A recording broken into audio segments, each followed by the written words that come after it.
Hey guys, it's Sarah, and today I have a wear test on the new Urban Decay Stay Naked Hydromaniac Tinted Glow Hydrator. So this is their newest foundation release. I did receive this in PR, and I was really excited to test it out because on paper this sounds like the perfect foundation for me. They say that this is medium coverage, long wearing, dewy, and hydrating, which is pretty much all the things that I love in a foundation. Now, the thing that confused a lot of people, I think, was that they described this as a tinted moisturizer, but they also say that it has medium coverage, and it only comes in 12 shades. Now, this is the shade range. To me, it looks, from a pretty ignorant person's point of view, it looks like a well-balanced shade range at least. I'm not seeing way more light shades than deep shades, and it looks evenly distributed.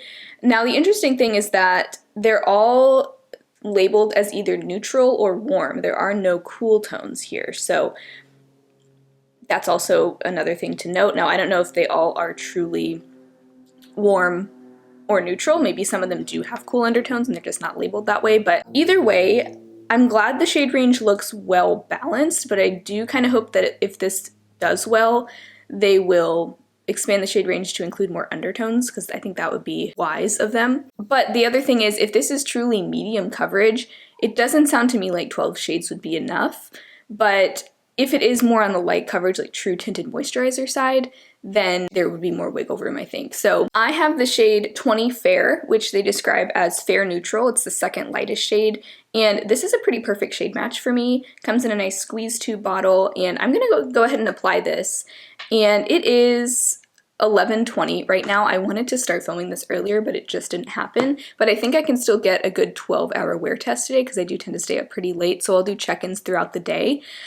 This is not a first impression. I've already tested it a few times before this, so this is going to be more of a review than like a first impression wear test. So they recommend applying this with your fingers, and they say if you want more coverage to apply with a brush. I typically use a sponge to apply my foundation, but I figured we could do one side of my face with my fingers and the other side with a brush. This is the side of my face that currently has some breakouts, so maybe I'll save the brush for this side and see just how much coverage we can get, and we'll do my fingers on this side. So I'm just going to get a pea-sized amount here. That's the amount that I usually use for foundation, and then if we want to build up some more, we can. Right off the bat, it feels very creamy. It's not super liquidy, but it's also not like thick and dry feeling.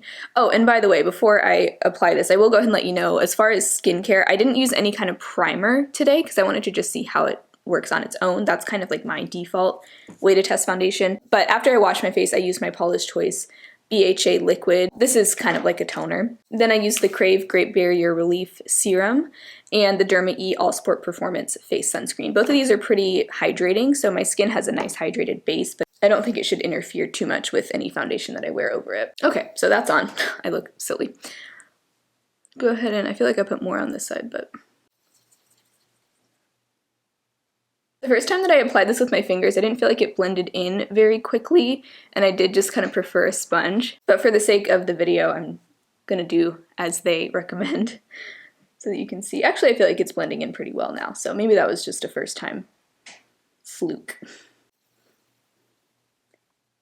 So to me, right off the bat, that looks like pretty light coverage, like tinted moisturizer level. I mean, you can definitely still see my acne scarring here. And then on the other side, I'm gonna use the Sigma F80 Flat Kabuki, which is actually, this is new to me. I got a set of these Sigma face brushes for Christmas, and this is the first foundation brush that I actually like, because I actually feel like it doesn't make my foundation look streaky, which is usually my problem with foundation brushes.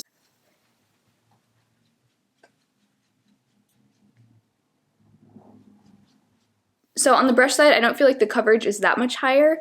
You can definitely still see some of my blemishes here. I would still call that pretty light coverage, which actually is a bit of a relief to me because I was hoping this would be more on the light coverage side due to the shade range.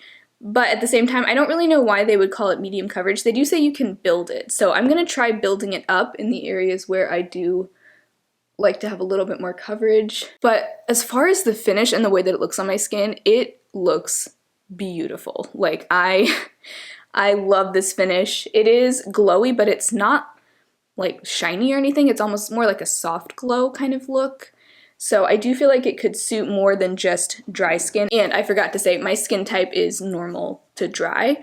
Honestly, lately it's been more normal than dry though. I am just gonna use my brush to blend this in. I'm not a huge fan of blending in foundation with my fingers. It's just not really my thing. There are some foundations that I love blending in with fingers, but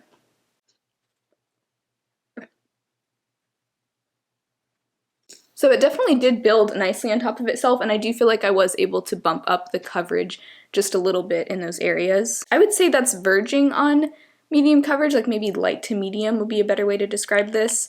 But you definitely can use it like more of a skin tint. Like I feel like when I first applied it, it was way more along the lines of a tinted moisturizer. But it's nice to know that you can kind of customize the coverage and build it up if you want to. I'm really happy with the way that this looks on my skin right now. That is the perfect kind of finish for me. Only other things I think I forgot to mention, this is a vegan formula. It retails for $29 and you do get 1.1 fluid ounces, which is just a tiny bit over what you get in a standard foundation. Okay, so I've got the rest of my makeup on and this is what everything looks like all together. Now, I typically do not set my foundation with powder. I just prefer the way it looks without it, but since I know most people do set with powder, I did go ahead and set one side of my face, this left side, with the e.l.f. Prime and Stay finishing powder. This is also what I use to set both under eyes, so this side just has powder on the under eyes and no powder on the rest of the face. And then for concealer, I used my Too Faced Born This Way concealer. That's what I have on my under eyes, and I did take whatever was left on my sponge onto these areas where I have some blemishes just to amp up the coverage a bit. So that is what we're looking like with the full face done. So far, I mean, this looks amazing. Just to get up super up close and personal, I mean, my pores look fantastic. It almost looks a little bit blurring. With most foundations, I get creasing right here where my smile lines are, and so far I'm not getting much creasing. Overall, it just looks really natural and skin-like. And I am using mostly natural light right now. I don't have my ring light turned on. I do have 2 umbrella lights on, but that's mainly for the background, so I loving this so far. They do claim that it's very long wearing, so I will check back in probably in a few hours. I'm gonna try to be as active as I can today. I think I'm gonna do yoga. Might also go to the grocery store, so I'll wear a mask when I do that, so we'll get as much wear out of this as we can. And I'm hoping to make this a good 12-hour wear test, so I'll probably check in like midday and end of day to show you how it's wearing. But I will see you in a few hours. Okay, so it is about 2:50 in the afternoon, which means this foundation has been on for about 3.5 hours now. And so far today, I've pretty much just been working on my computer, so not a ton of activity so far, but I will be doing more in the latter part of the day. So far, I say it's looking pretty good. I am getting a little creasing right here in this smile line.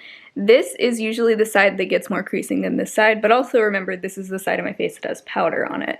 So perhaps that is making a difference as well. I do feel like the most wear is happening right around my mouth here.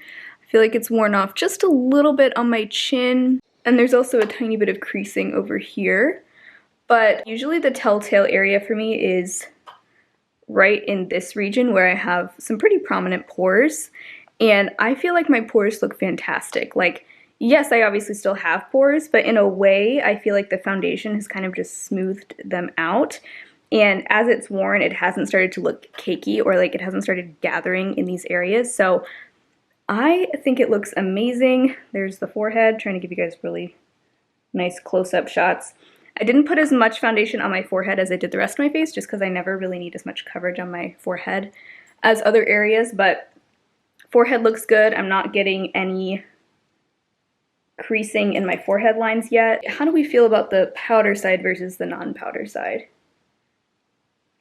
I do feel like I'm getting a tiny bit shinier on the non-powder side, but I like that. I don't feel like my shine is out of control because I don't have oily skin, so it's not like I'm getting like a ton of oil breaking through, but both sides still look nice and glowy and healthy, and overall I'm just really happy with how it looks. So I will report back in another few hours after I've done yoga, and probably going to go to the grocery store because I do need to get some groceries, and I will be wearing a mask, of course, so that'll give us a good test of how this does with a mask.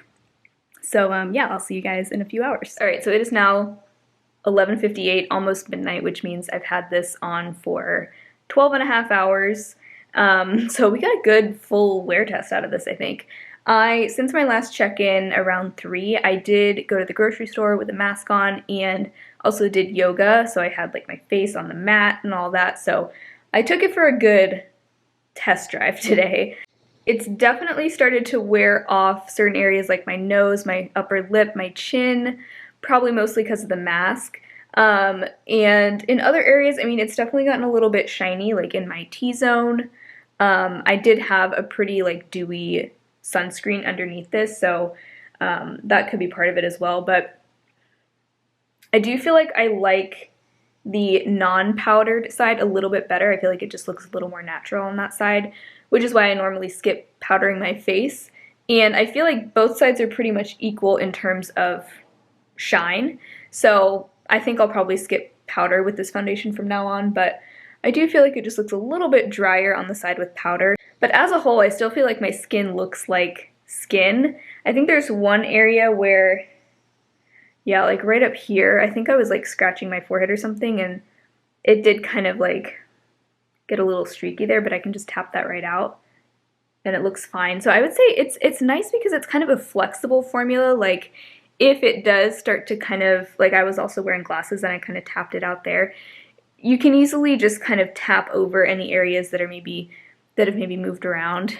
If you say you had a mask on or glasses on, and it just goes back to looking like you have a nice tinted moisturizer on your skin. So I would say I probably don't agree with the up to 24-hour wear claim. I think that's a pretty bold claim to make, and I don't feel like this foundation is particularly long wearing. Now that's not necessarily something I look for in a foundation.